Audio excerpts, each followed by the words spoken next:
بسم اللہ الرحمن الرحیم والضحی واللیل اذا سجا ما ودعک ربک وما قلی۔ پہلے تو سورہ والضحی کا کچھ اجمالی تعارف ملاحظہ فرمائیں، اس کے بعد انشاءاللہ العزیز تفصیلاً ذکر کیا جائے گا۔ سورہ والضحی یہ مکی صورت ہے، یعنی مکۃ المکرمہ میں نازل ہوئی ہے۔ اس صورت میں 1 رکوع اور 11 آیتیں ہیں، اور سورہ والضحی کے نام رکھنے کی وجہ یہ ہے کہ چاشت کے وقت کو عربی میں ضحیٰ کہتے ہیں، اور اس صورت کی پہلی آیت میں اللہ تعالیٰ نے چاشت کے وقت کی قسم ارشاد فرمائی ہے، اس مناسبت سے اسے سورہ والضحی کہتے ہیں۔ سورہ والضحی اس سورت کے اندر چند مضامین ہیں، چند مضامین کو بیان کیا گیا ہے۔ اس میں حضور پر نور صلی اللہ علیہ وسلم کی شخصیت کے بارے میں کلام کیا گیا ہے، اور اس میں یہ مضامین بیان کیے گئے ہیں کہ اس سورت کی ابتدا میں اللہ تعالیٰ نے چڑھتے دن اور رات کی قسم ذکر کر کے نبی کریم صلی اللہ تعالیٰ علیہ وسلم پر کیے گئے کفار کے اعتراض کا جواب دیا۔ دوسری چیز، نبی کریم صلی اللہ علیہ وسلم سے فرمایا گیا کہ آپ کے لیے ہر پچھلی گھڑی پہلی سے بہتر ہے، اللہ تعالیٰ آپ کو اتنا دے گا کہ آپ راضی ہو جائیں گے۔ یہ مضامین ہے اس صورت کے۔ والضحی واللیل اذا سجا، چاشت کی قسم اور رات کی جب وہ پردہ ڈالے۔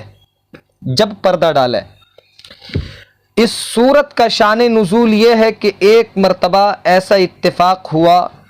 کہ چند روز وحی نہیں آئی، تو کفار نے اعتراض کرتے ہوئے کہا کہ محمد کو ان کے رب نے چھوڑ دیا ہے اور ناپسند جانا ہے۔ اس پر سورہ والضحی نازل ہوئی۔ بعض مفسرین کرام کے نزدیک اس آیت میں ضحیٰ سے وہ وقت مراد ہے جس وقت سورج بلند ہوتا ہے، اور اللہ تعالیٰ نے اس وقت کی قسم اس لیے ارشاد فرمائی کہ یہ وہی وقت ہے جس میں اللہ تعالیٰ نے حضرت موسیٰ علیہ السلام کو اپنے کلام سے مشرف کیا، اور اسی وقت جادوگر سجدے میں گرے۔ اور بعض مفسرین کے نزدیک یہاں ضحیٰ سے پورا دن مراد ہے۔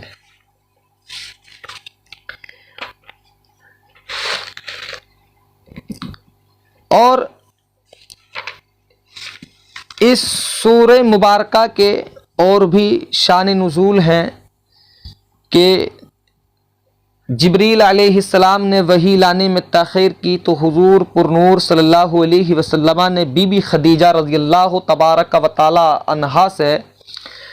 شکوہ کیا، تو بی بی نے کہہ دیا کہ آپ کو آپ کا رب چھوڑ تو نہیں گیا ہے، ناراض تو نہیں ہو گیا ہے۔ اس پر جبریل علیہ السلام حاضر ہوئے اور آیت لائے، وَلَا تَقُولُنَّ لِشَيْءٍ إِنِّي فَاعِلٌ ذَلِكَ غَدًا۔ اور اس کا شان نزول یہ بھی ہے کہ کتیا کا بچہ حضور نبی کریم صلی اللہ تعالیٰ علیہ وسلم کے دولت قدا میں داخل ہو کر آپ کی چارپائی کے نیچے مر گیا۔ آپ پر چند روز کے لیے وحی نہیں آئی۔ ایک دن آپ اپنی خادمہ خولا کو فرمایا کہ میرے گھر پر کیا حادثہ گزرا ہے، یعنی کیا حادثہ گزرا ہے، گھر پر جبریل نہیں آ رہے ہیں۔ تو بی بی خولا رضی اللہ تبارک و تعالی عنہا نے جھاڑو دیا، یعنی جھاڑو لگائی، چارپائی کے نیچے کتیا کا بچہ مرا ہوا پایا، اسے جھاڑو سے باہر نکالا، بی بی نے اسے دیوار سے باہر پھینک دیا۔ اس سے نبی اکرم صلی اللہ علیہ وسلم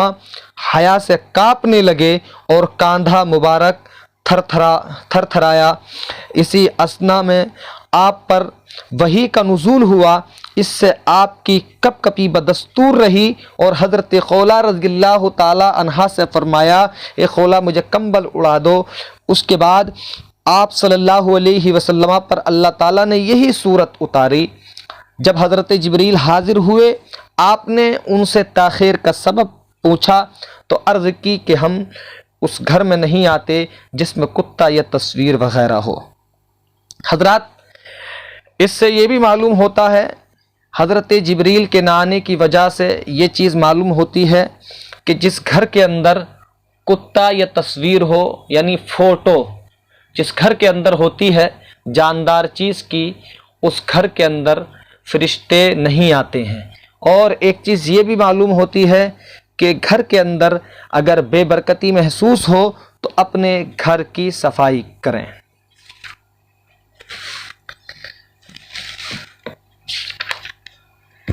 وَالضُّحَىٰ وَاللَّيْلِ إِذَا سَجَىٰ،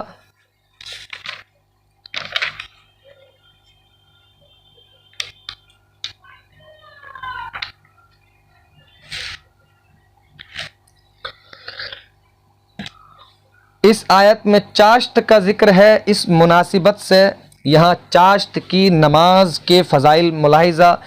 فرما لیں تاکہ چاشت کی نماز کے فضائل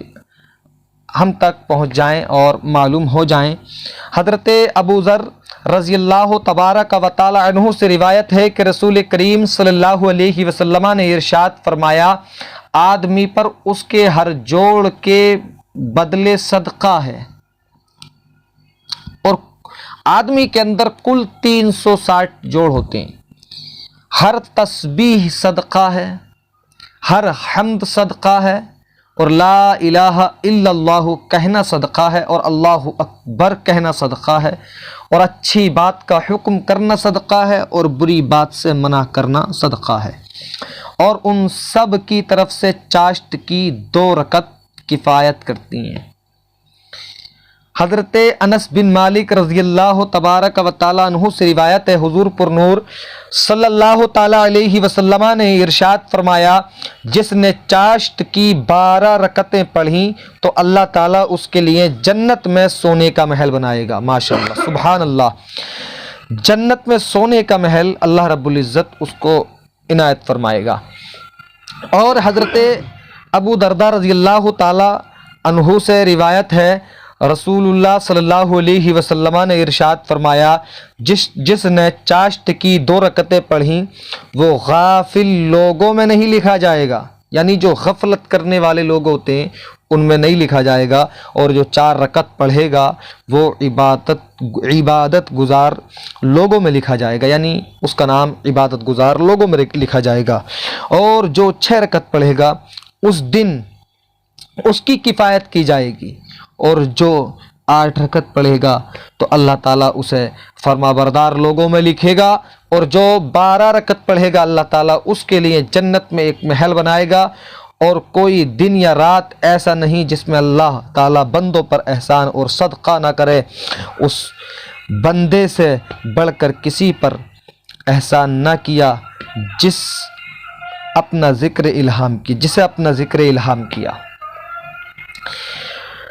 اب جب چاشت کی نماز کے فضائل کا ذکر ہوا تو چاشت کے متعلق جو شرعی مسائل ہیں ان کا بھی ذکر ہو جائے تاکہ اس کے مسائل سے بھی واقفیت ہو جائے۔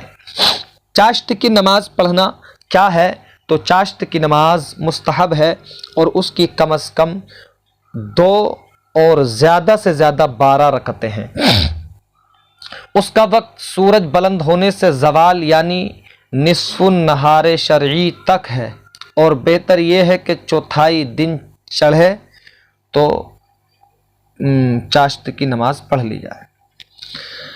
واللیل اذا سجا یعنی رات کی قسم جب وہ اپنی تاریکی سے ہر چیز کو ڈھانپ دے۔ حضرت امام جعفر صادق رضی اللہ تبارک و تعالی عنہ فرماتے ہیں کہ چاشت سے مراد وہ چاشت ہے جس میں اللہ تعالیٰ نے حضرت موسیٰ علیہ الصلاۃ والتسلیم سے کلام فرمایا اور رات سے معراج کی رات مراد ہے۔ اور بعض مفسرین نے فرمایا کہ چاشت سے جمال مصطفیٰ صلی اللہ تعالیٰ علیہ وسلم کے نور کی طرف اشارہ ہے، یعنی مصطفیٰ کریم صلی اللہ علیہ وسلم کے جمال خوبصورتی کی طرف اشارہ ہے، جمال خوبصورتی کی نور کی طرف اشارہ ہے۔ اور رات سے آپ صلی اللہ علیہ وسلم کے عنبرین گیسو کی طرف اشارہ ہے۔ اعلیٰ حضرت امام عشق و محبت، امام اہل سنت، خاتم المحققین الشاہ امام احمد رضا خان فاضل بریلوی اسی کی منظر کشی میں یوں فرماتے ہیں، ہے کلام الہی میں شمس و ضحیٰ تیرے چہرے انور، چہرے نور فضا کی قسم، قسم شب تار میں راز یہ تھا، حبیب کی زلف دوتا کی قسم۔ ما ودعک ربک وما قلا، کہ تمہارے رب نے نہ چھوڑا اور نہ مکرو جانا، یعنی تمہارے رب نے نہ تمہیں چھوڑا اور نہ ناپسند کیا۔ اعلیٰ حضرت امام احمد رضا خان فاضل بریلوی فرماتے ہیں کہ کفار کے اعتراض کا جواب دیتے ہوئے اللہ تعالیٰ نے فرمایا والضحیٰ واللیل اذا سجا، قسم ہے دن چڑھے کی اور قسم رات کی جب اندھیری ڈالے، یا قسم اے محبوب تیرے روئے روشن کی، اور قسم تیری زلف کی جب چمکتے رخسار پر بکھر آئے۔ ما ودعک ربک وما قلا، نہ تجھے تیرے رب نے چھوڑا اور نہ دشمن بنایا۔ اور یہ اشقیاء یعنی بدبخت لوگ بھی دل میں خوب سمجھتے ہیں کہ خدا کی تجھ پر کیسی مہر یعنی رحمت ہے، اس مہر ہی کو دیکھ دیکھ کر جلتے جاتے ہیں اور حسد و عناد سے یہ طوفان جوڑتے ہیں اور اپنے جلے دل کے پھپولے پھوڑتے ہیں، مگر یہ خبر نہیں کہ ولل آخرت خیر لک من الاولی، بے شک آخرت تیرے لیے دنیا سے بہتر ہے، اور وہاں جو نعمتیں تجھ کو ملیں گی نہ آنکھوں نے دیکھیں نہ کانوں نے سنی نہ کسی بشر یا ملک کے خطرے میں آئیں،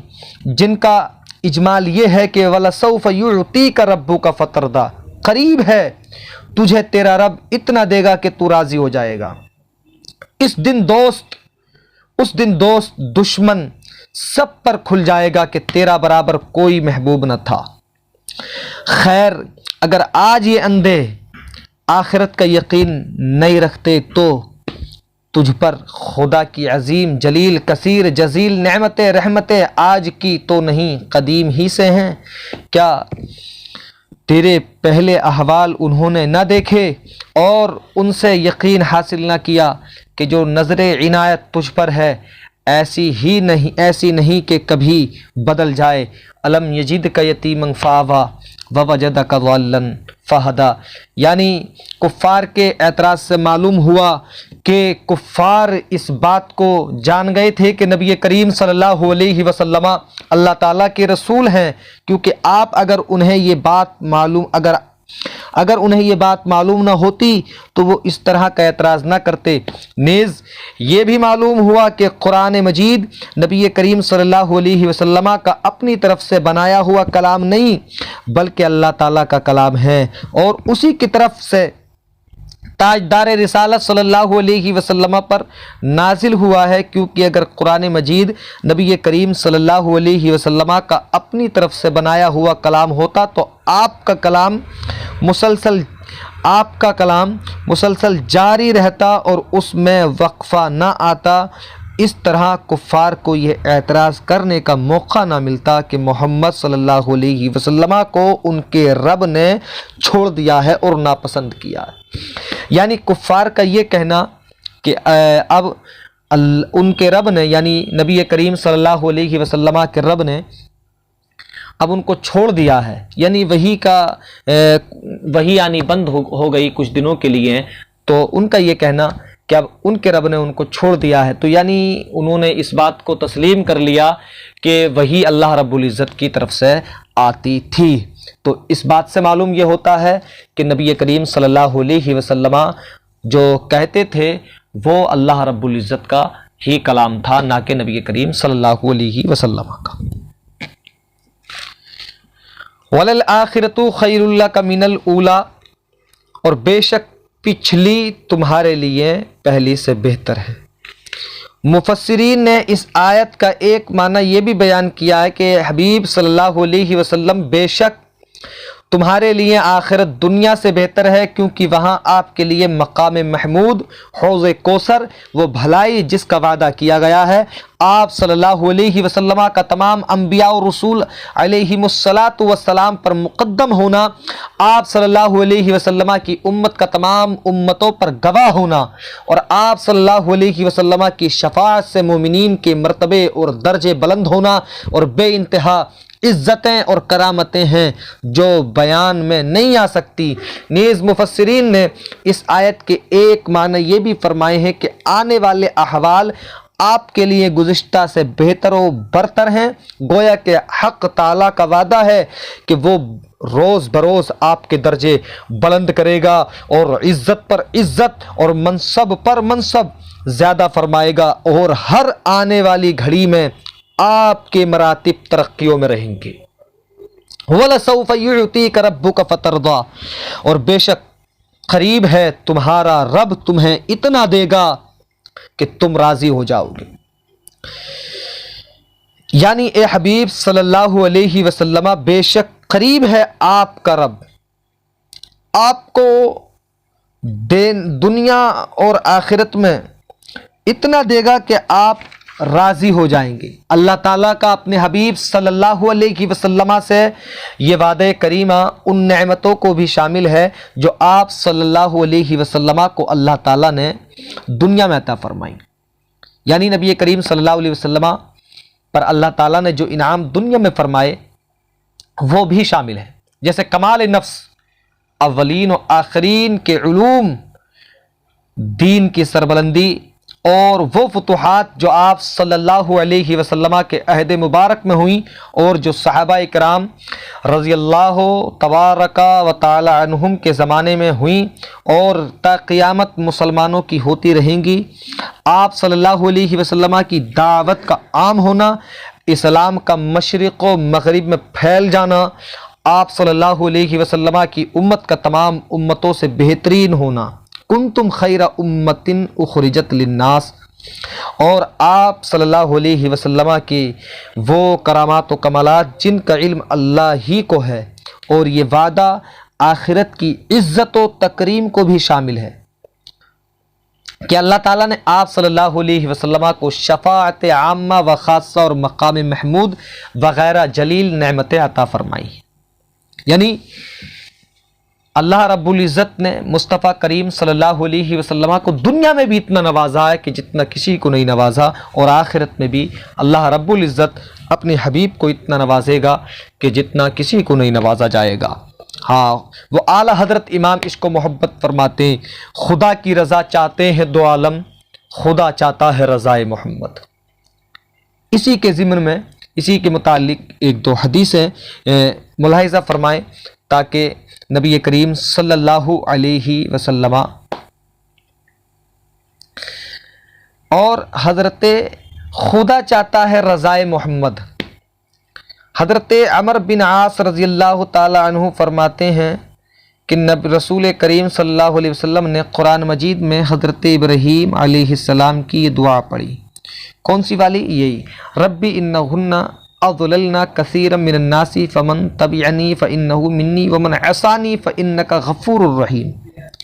یعنی اے میرے رب، بے شک بتوں نے بہت سے لوگوں کو گمراہ کر دیا،